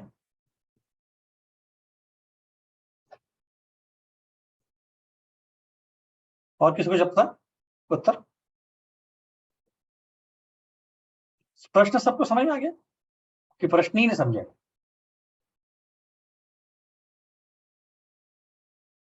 खा भी नहीं बोल रहे, ना भी नहीं बोल रहे, इसका मतलब प्रश्न आया समझ में प्रभु जी? समझ में आ गया, ओके ठीक है। यहाँ पे भी कुछ जेस्चर करके होता है ना, रिएक्शंस करके होता है, तो उसमें आप डाल सकते हो।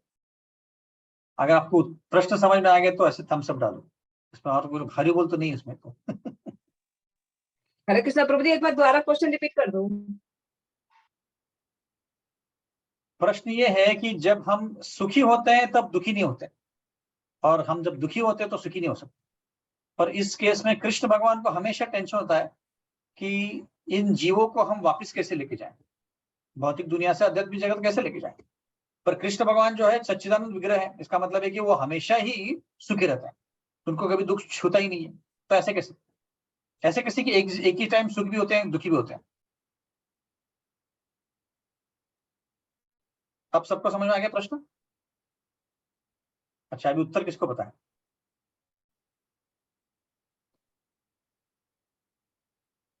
तो उसका उत्तर यह है कि हमारा जो भौतिक स्तर है उसमें हम भौतिक दुनिया में जब हम होते हैं तो सुख और दुख जो है एक ही कॉइन के दो अलग अलग साइड है ना। कोई भी व्यक्ति एक ही समय, जैसे हमको किसी ने कुछ डांट दिया, जैसे ऑफिस में डांट दिया या घर पे प्रभु जी को माता जी ने डांट दिया, है ना, और उनके सामने कि यही पॉसिबिलिटी, उल्टा तो होता नहीं, कम होता है, प्रभु जी माता जी को डांटना पॉसिबिलिटी कम होता है।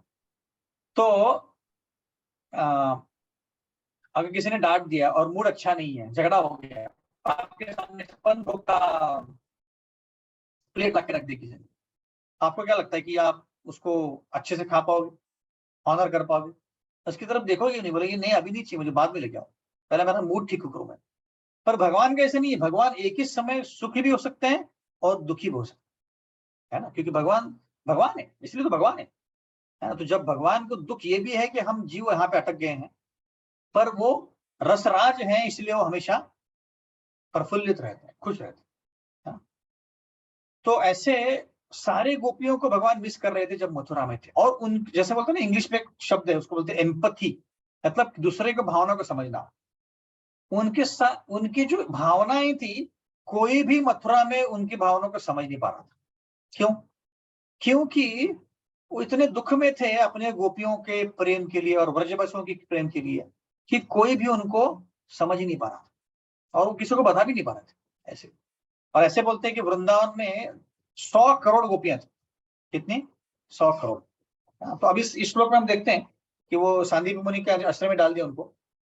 तो ऐसा नहीं कि अब आप सोचिए, वसुदेव और देवकी का जो द्विधा मनस्थिति है कि अभी इतने सालों 12 साल से 11-12 साल से वृंदावन में थे, उनसे मिले नहीं थे, और अभी मथुरा में आ गए।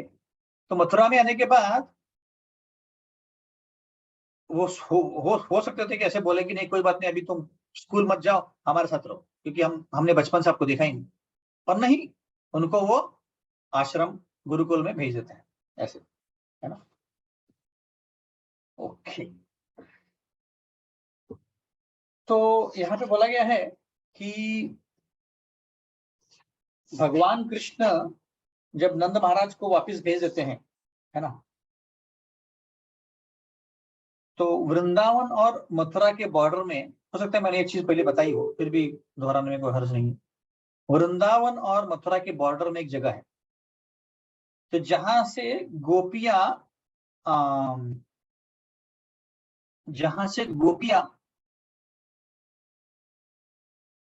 कृष्ण को सी ऑफ करने आती है, बाय बाय करने आती है ना, और वहीं पे रुक जाती है।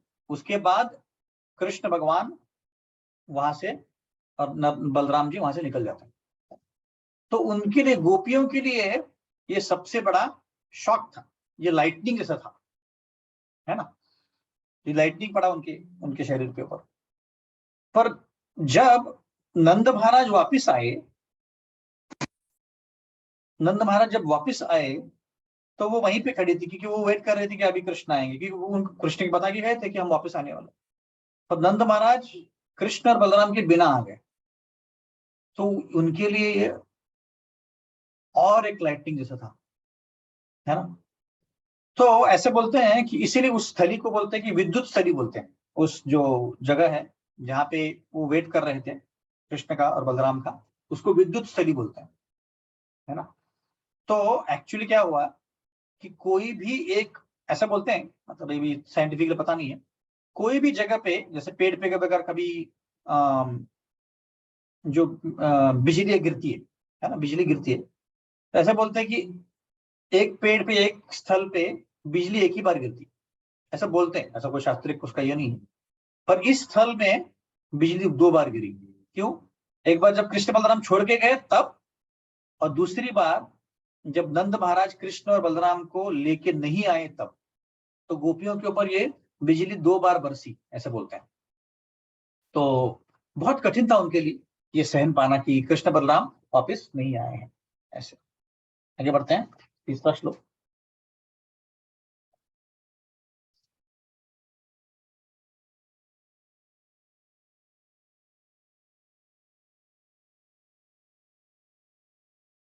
समाहुता भीष्मक कन्यजाये श्रिया सवर्णेन बुभूषायिषाम् गान्धर्ववृत्त्या मिशतां सभूम भागम जहरे पदम मूर्धनि ददत्तपर्णा।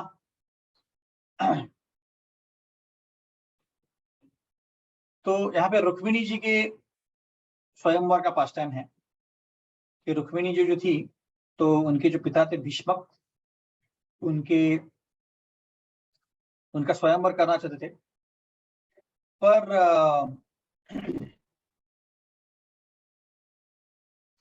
कृष्ण भगवान,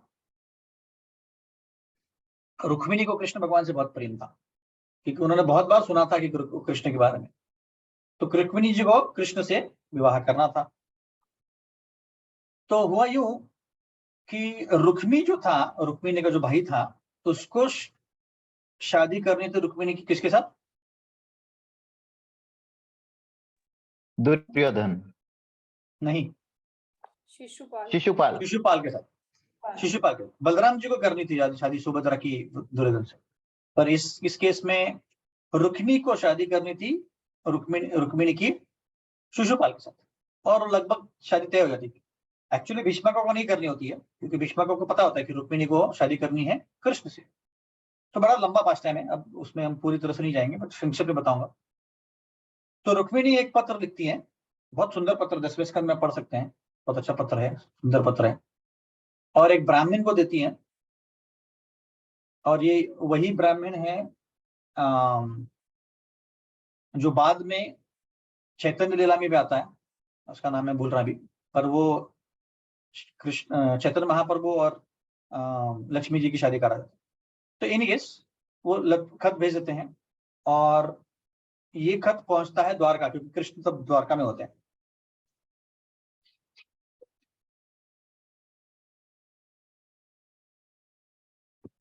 तो कृष्ण के पास वो पहुंचा देते हैं, और इसी पास टाइम के पहले कृष्ण भगवान जरासंध जो फाइट जब अटैक करता है मथुरा, तब वहां से भाग आते हैं, है ना, क्योंकि उनको रुक्मिणी को अटेंड करना है।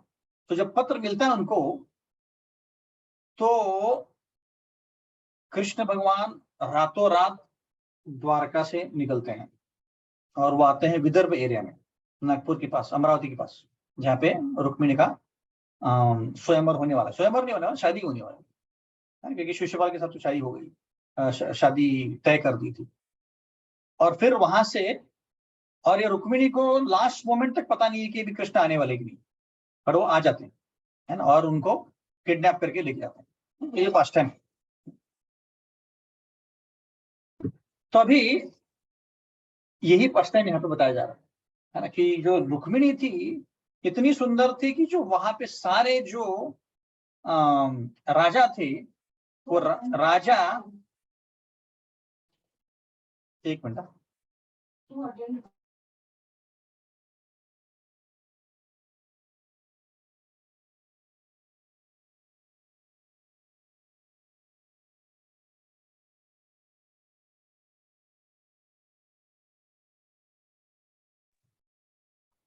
तो रुक्मिणी को रुक्मिणी इतनी सुंदर थी कि सारे जो वहां पर राजा थे वो आकृष्ट होते हैं वहां से, है ना, पर कृष्ण भगवान उनको वहां से किडनैप कर लेते। तो हम पूरी कथा में नहीं जाएंगे। तो यहाँ पे ऐसे बोलते हैं कि कृष्ण भगवान की दो कैटेगरी की गोपीज हैं, एक बोलते हैं कि राइट विंग गोपी, और एक बोलते हैं कि लेफ्ट विंग गोपी, है ना। तो राइट विंग मतलब कौन? राइट विंग मतलब ऐसी गोपियां या ऐसी पत्नियां जो बिल्कुल भी कृष्ण से कभी रूठती नहीं, या रूठेंगी भी तो दिखाएंगी नहीं, है ना, कभी भी मान भाव नहीं पकड़ती। और जो लेफ्ट विंग गोपियां हैं वो मान भरी गोपियां हैं, जैसे राधा रानी है। राधा रानी मतलब मान मतलब क्या, गुस्सा होना, है ना, हर छोटी छोटी बात में राधा रानी गुस्सा होती है। और ये ऐसा नहीं कि ये भौतिक गुस्सा है, हमारा गुस्सा और गोपियों के गुस्से के बारे में हम कंपेयर नहीं कर सकते। ये गुस्सा कृष्ण को प्रेम दिलाता है, कृष्ण को आनंदित करता है। तो क्या होता है कि ये राधा रानी का एक अलग विंग है गोपियों का, और ये दूसरा जो राइट विंग है ये चंद्रावली की गोपियों का विंग है। तो जो रुक्मिणी है ये चंद्रावली है, और जो सत्यभामा है वो राधा रानी के एक्सपांशन है। इसका मतलब है कि रुक्मिणी कभी भी गुस्सा नहीं होती। एक बार ऐसे होता है कि कृष्ण भगवान उनका मजाक उड़ाने के लिए उनके पास आते हैं पैलेस में और बोलते हैं कि एक्चुअली तुमने मुझसे शादी करनी नहीं चाहिए, है ना। ये जनरली उल्टा होता है, जब जनरली माताएं बोलती है प्रभु जी को कि मैंने आपसे शादी करनी नहीं चाहिए, बहुत बहुत बड़ा गलती कर दिया मैंने, ऐसे बोलती हैं। पर इस केस में कृष्ण भगवान उसको बोलते हैं कि रुक्मिणी तुमने बहुत बड़ी गलती कर दी, तुमने मुझसे शादी कर ली, मैं तो ग्वाला हूँ, मेरे पास कुछ है नहीं, तुमने शिशुपाल ये सब इन जैसे राजाओं से शादी करनी चाहिए थी। ऐसा बहुत बड़ा लेक्चर देते हैं। तो मजाक कर रहे हैं एक्चुअली, और मजाक में बोल देते हैं कि इनफैक्ट अभी भी टाइम नहीं गया, अभी भी तुम देख सकती हो वगैरह, ऐसा करके बहुत बड़ा बोल देते हैं। और रुक्मिणी को ये सहन नहीं होता है, रुक्मिणी को लगता है कि सीरियसली चल रहा है, और उस शॉक में रुक्मिणी जो है वही उसी स्थल में मूर्छित हो जाती। और कृष्ण को समझ में आता क्या चल रहा है, ये मूर्छित क्यों हो गई, क्योंकि शी कुडंट टेक इट, वो बिल्कुल उसको सह ही नहीं पाए कि कृष्ण ऐसा बोल रहे हैं। और उसके बाद फिर कृष्ण उसको उठाते हैं और बोलते नहीं नहीं तुमने, मैं तो ऐसे मजाक कर रहा था।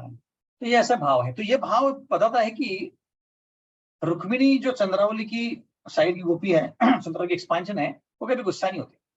और राधा रानी के साइड की जो सत्यभामा है गुस्सा होती है। जैसे आप पारिजात के एग्जाम्पल में देखेंगे तो रुक्मिणी के लिए एक फूल आते हैं कृष्ण भगवान, तो सत्यभामा बोलते हैं कि मेरे को पेड़ चाहिए पूरा, और वो गुस्सा हो जाती है ऐसे। तो ये अलग अलग दोनों साइड की गोपियां हैं जिसमें हम देख सकते हैं। ठीक है, हम अगले क्लास में अगली चर्चा करेंगे। अभी दो तीन अनाउंसमेंट करने हैं, उसके बाद फिर 5:30 बजे बंद कर देंगे, 8:30 सॉरी।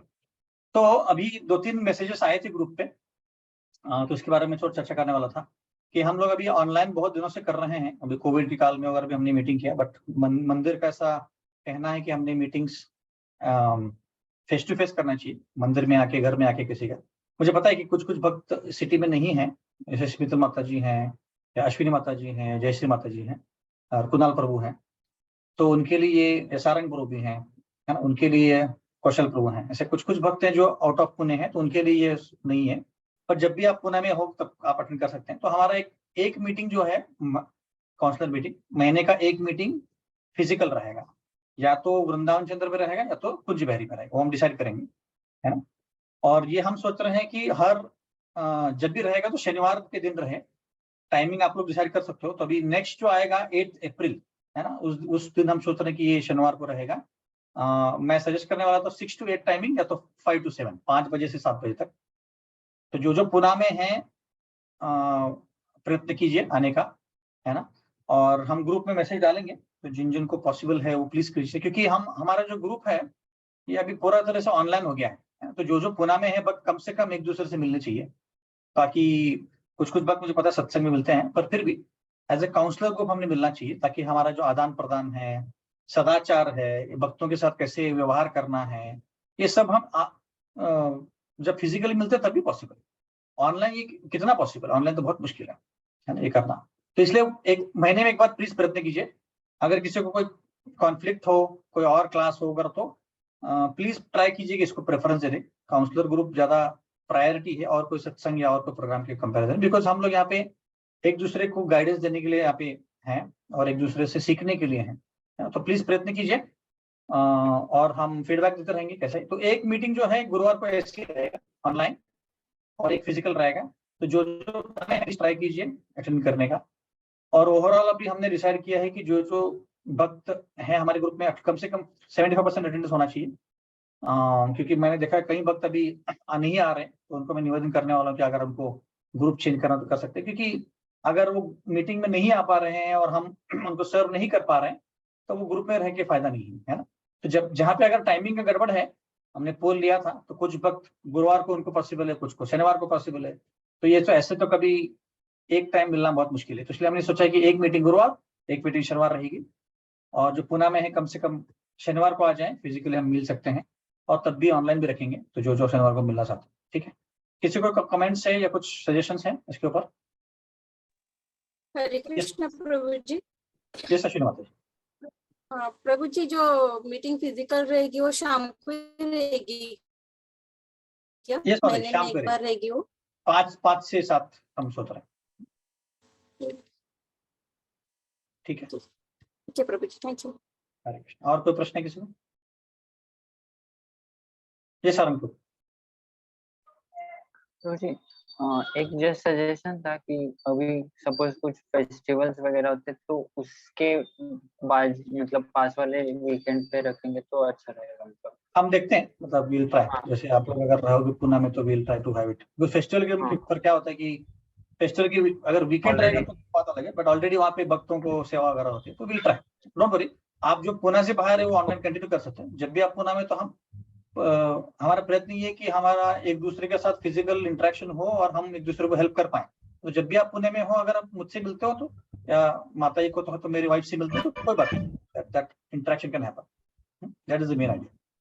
ठीक है, और कोई प्रश्न है किसी को? हरे कृष्ण प्रभु जी। यस माता जी। प्रभु जी, अगर मतलब जैसे हम पुणे से आउटसाइड है, तो अगर शाम को रहेगी तो पॉसिबल नहीं होता इतना आना, मतलब क्योंकि लेट हो जाता है आते वक्त। तो अगर दोपहर को या फिर सुबह रह सकती है तो फिर आना पॉसिबल हो जाएगा। अब उसमें गड़बड़ क्या माता जी, कुछ भक्त शनिवार को भी उनका जॉब होता है, तो उनके लिए मुश्किल हो जाता है। जैसे वृंदावन प्रभु का जॉब सैटरडे को भी है। तो अभी के लिए आप कंटिन्यू कीजिए माता जी। जब भी आप पुणे आएंगे तो आप, हम मतलब मैं और मेरी वाइफ आपसे मिल सकते हैं 1 to 1, कोई प्रॉब्लम। ठीक है, थैंक यू। हरे कृष्ण प्रभु जी। हरे कृष्ण। हम लोग सैटरडे को तो फिर पॉसिबल नहीं होगा, तो संडे वाला जो हमारा चल रहा है वो कंटिन्यू करेंगे। सैटरडे को पॉसिबल, ठीक है, जो मतलब जिनको बिल्कुल ही पॉसिबल नहीं सैटरडे, कम से कम गुरुवार को आ सकते हैं, क्योंकि जैसे अभी वृंदावन प्रभु और बाकी जो ग्रुप के डिवोटीज है वो हमसे मिल रहे हैं। तो मेरा कहना ये है कि एटलीस्ट 1-2 बार महीने में हमारे साथ फिजिकल इंटरेक्शन हो, फेस टू फेस इंटरेक्शन हो, वही बेसिकली एक तरीका है जिससे हम कर सकें। क्योंकि सारे भक्त अलग अलग ग्रुप से हैं, अलग अलग जगह से हैं, तो इट्स नॉट पॉसिबल कि सब लोग एक साथ आए। तो कम से कम आप गुरुवार को ट्राई कर सकते हैं वृंदावन को अटेंड करने है। और कोई प्रश्न है, सजेशन है? सबको एक साथ आना बहुत मुश्किल है टाइम, बट अगर 1 महीने में एक बार पॉसिबल है तो सब अगर एडजस्ट कर पाए, ये जो एटलीस्ट पुणे में कि भाई एक शनिवार महीने में एक बार, हम 4 शनिवार होते हैं या 5 शनिवार होते हैं, उसमें से एक कर एडजस्ट कर पाए टेम्पल में आना। दूसरा ये चीज है कि टेम्पल का कहना है कि भक्तों ने टेम्पल से जुड़ना चाहिए, सिर्फ काउंसलर से या कोई गुरु से नहीं जुड़ना चाहिए सिर्फ, क्योंकि लोकल टेम्पल जो है उनके डेटीज से, वहां की सेवाओं से हमारा लगाव होना चाहिए। एक कोई भक्त से अगर हमारा लगाव है तो वो टूट सकता है कुछ दिनों के बाद, बट मंदिर से जो लगाव है वो नहीं टूटेगा। ठीक है, और कोई प्रश्न किसी को?